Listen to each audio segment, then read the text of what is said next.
Failproof, the future of finance with automation. And for this, I would like to invite on stage 𝗙𝗶𝗵, who is the Senior Director Finance at Dell Technologies. Giving a brief introduction, Mr. 𝗙𝗶𝗵 is a visionary finance leader with expertise in IT, ITS, and manufacturing with a global perspective.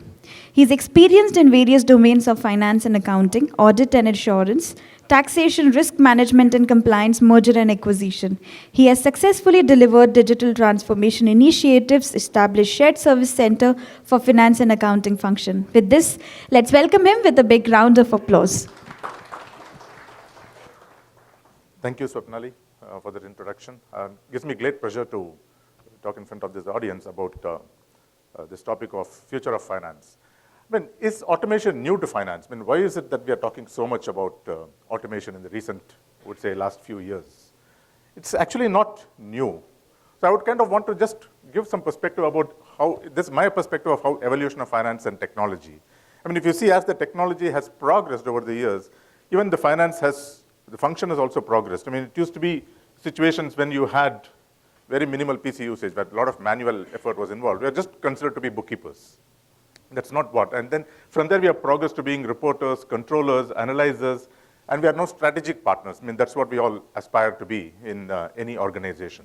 So, and this is, and if you see the arc is also in an increasing trend. So the progress, the automation was much slower, the penetration was much slower in the earlier ages. Nowadays, it is much more faster. So we have to be a lot more agile. In fact, I still recollect, you may consider me to be a dinosaur here, because when I started my career, my whole department had one desktop to work with. I mean, that's the way we started. And then from there to the situation where I'm up here trying to talk about automation in the finance function, I think it's a great progress for the function and as well as the way we see the technology happening. So this is why it is so important for us to kind of see how do we plan for this better and how do we go about executing this a lot better.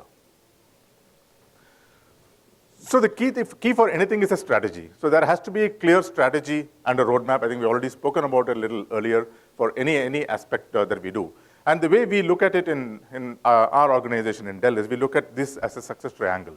So there are three key things that we need to consider: process, technology, and people. I mean, these are the three things that are extremely important when you talk about this whole journey here. And when you talk about process, it is basically to improve the business outcome. And like what we just heard, we do not want to automate a bad process. I mean, that's the last thing that we need to be doing. So we need to kind of identify where do we need the improvement. And then there is definitely going to be something on technology, and also the skill set transformation is extremely important because that is where the people comes. Because ultimately, the people are the ones who make it a success. So we cannot forget the importance of the people there. So let me talk about each one of these a little bit. When you talk about process, I think we need to be able to give project management capabilities and facilitate this whole activity for modernization. And what do we do to choose? Which process do I choose? We have to kind of look at the outcomes. Which are the ones which are going to have an impact on the customer? What is the benefit that we are going to have? So that's how we need to kind of prioritize. We need to be re-engineering the processes to kind of see, to get a proper structure in place. We need to be efficient and be able to adapt, and that should help in driving the business growth. Because if we are not looking at something that's going to help business growth, then I don't think that's a process that needs to exist. Then the next important thing comes technology. I mean, this is the biggest challenge today, because we need to be up to date about what are the emerging technical trends. So what is available? I mean, things that we get last year perhaps gets redundant this year. So it's an extremely fast-paced industry, so we need to be able to keep pace with it and understand what it is. Evaluate options. I mean, this is where the biggest challenge that we always have. Because when you talk about evaluate options, it's not just about the technology, you also have to invest on people related to the technology. And it's not easy to find the money. I mean, that's always in short supply, because there's always so much of demand for the limited pot of money that you have. So how do we go about trying to prioritize this? I can tell you the way we try to do this in our organization, how we approach this. So we normally try to bucket all of these initiatives into three categories. We have one which is called what we call as maintenance. Because these are those which have already been implemented, which are already in production, and which you need to ensure that they are maintained to continue to give the benefit that it was. Because if you do not maintain what you have already implemented, it is definitely going to create more problems. We don't want that. So that's a given. So that has to get always the first priority. That is given. Then you have what we call as compliance related. So anything that we are going to be investing, which is going to help improve the level of compliance, is what will get the priority there. Then it comes to the next bucket, and that's where you have a lot of those other initiatives that keep coming in, and some of these can even become multi-year. So there you might also have certain things which have come from the prior year, which you may not have been able to complete for various reasons. You may have carry forward initiatives, and you may have new options also that keep coming out. So that is something that we need to kind of look at and then see how do I allocate between that. And within that you have various ways of prioritizing. It need not always be only the one which gives me the maximum benefit in terms of savings. There can be other priorities also, other requirements. Sometimes it may be having a direct impact on a customer. So that may be more important than just trying to save a little bit additional. So there can be various ways in which you can prioritize that. So that's something that you need to apply. Benchmarking becomes important, I mean, both internal and external. And how do I choose the tools that I need to use there? So we have to look at internally what are we using and what is the best practices available outside, and then try to identify what works best for us. And as we go through that, of course, pilots and proof of concept is extremely important, because as we develop these new technologies and new solutions, I mean, if you're not able to create a pilot, and it may not be the best way you have invested your money in. So if you want to get the best out of it, especially if it's something new that you're trying out, it's always good to have a small pilot or perhaps have a incubation kind of a situation for it, and then from that develop upon it. So once you're able to have the proof of concept, then you have a lot more buy-in that can happen across the organization. And as you go through this part of doing the technology, I mean, both the process and the technology, one of the important things is always important to ensure that we keep in mind the quality tools. I mean, the Six Sigma approach or the quality approach of trying to do this. Of course, there are very many quality tools. The one that I'm familiar with and I'm comfortable with is what you see as a DMAT. So we always have to start by defining what is my problem. What is it that I'm trying to address? Because there are so many ideas that come out, and there can always be a scope creep, because you may decide to do a few things, but there may be suddenly somebody else comes and gives you, hey, I think we can add this may be a good idea. So can we do that also? So it should be careful that we avoid scope creep, because otherwise it can have an impact on what you have decided in terms of money to be invested, as well as the timeline that it would take. And it should be very clear in terms of saying what is in scope and what is out of scope. So that clarity has to be there. Then you go through the measure phase.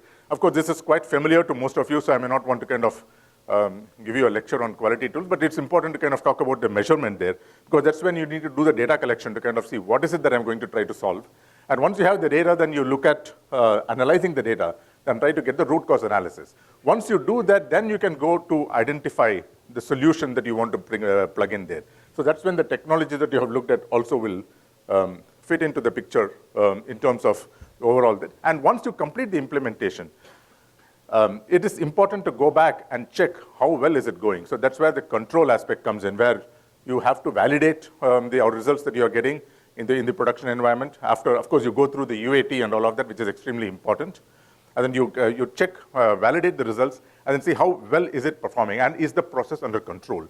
Because the controls are extremely important in being in the finance function for all of us. Controls become the key thing that we need to look at in any process. And all the more so when we are trying to automate the process, you're no longer going to be having any of the manual controls. So you need to ensure that we have automated controls also in place for that.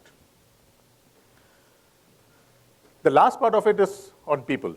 So here it is, basically what we are trying to do is workforce transformation. That's what it calls for. And why are we doing it? Because we need to establish a future-ready workforce. Because when we are talking about all of these things as a function, we also have to have the workforce prepared for it. So we heard Nishit, I think, talking about the culture. So I think that's extremely important that we have the culture. So we need to drive the education agenda, increase the awareness, and ensure people are aware of what technologies can give you. Because there is definitely always resistance to change. I mean, that's by human nature, there's always going to be. There'll always be a few people who will be ready to embrace these changes in technologies. There are always going to be a group of people who are going to be resisting it. And I've seen that from the time I have started my career, and it continues, it doesn't change. Because there's always a concern or a fear that, am I going to lose my job? But I think we need to allay those kinds of fears for people and ensure that they're able to understand it. Yes, you have to ensure that you get yourself updated. I mean, if you're not updated, you no longer stay relevant. Then you no longer become valuable for that organization. So it's important for people to know that and understand it, and that is where the investment in people becomes important. It's not just awareness. We need to be able to equip them with technology and the tools that they need for performing it. Provide them proper training, provide them a lot of exposure, because if you look at the professional courses that we all have come through, be it the chartered accountancy or any of these courses, we are not taught about big data. We are not taught about any of these automation tools. But we know that those are very essential for us to operate now. So how are we able to educate our team members, our people, to help them understand and learn some of these things? And what we have seen from our personal experience in our organization is when you give them those opportunities to get trained, they come forward and do a lot of things themselves. You don't even get into getting an IT consultant for certain smaller things. Of course, big ones, you definitely need those consultants and those experts in place. But there are people who can do it. And the other important aspect is, it is also important that we look at data scientists. Data scientists are no longer a different team. They are very much an integral part, who have to be part and parcel of the finance organization, because they need to be able to analyze data. They are not finance experts, but they are data experts. I mean, for them, the eyes lit up, they see tons and tons of data. And they are able to bring out good in-depth analysis out of the data that we have. And what's also important, finally, when you talk about people, is also recognition. Because doing all this, and people driving those initiatives and putting in their additional time and effort, we also need to find means of recognizing the efforts that people put in. And that can be in various forums.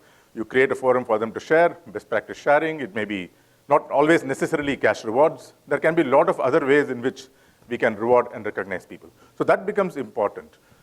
So to me, in summary, these are the three things that we always try to look for to ensure that the whole transformation journey is a success.